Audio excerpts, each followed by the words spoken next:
So one of the habits is just listening to your children. So when they're telling you something, stop what you're doing, make eye contact, nod your head. Oh, that's so interesting. Thank you for sharing. You can even start calling that narration. So if your child is outside, or if your child goes to like a friend's house and they have a play date and you pick them up, what did you do at Susie's house? And of course, they're just going to go on and on and on, right? You're like, oh, thank you so much for that narration. You can even start calling it that so they realize later on when you start doing that with their school lessons, like, oh, well, I've already been doing that. That's easy, you know? Or they're watching their favorite TV show. Tell me what happened.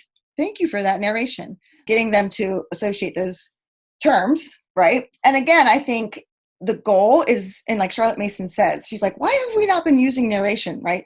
People have been talking and sharing what they know since the beginning of time. So why are we not using that as a method for education? Children and adults even naturally talk about the things that are interesting and important to them. That's how they make their knowledge themselves. And so again, just to kind of get your child used to that in other areas of life that are fun and interesting for them. And then when it comes to school lessons, they'll be like, oh yeah, narration, I know what that is. It's just telling you about whatever. Like I told you about going to grandma's house.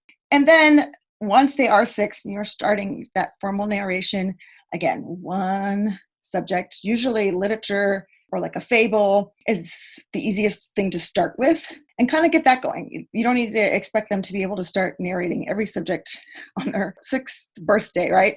You can gradually start adding more as they get in. And if there's one that's particularly challenging, you know, I think like the natural history books can sometimes be challenging to narrate. You know, don't use that one.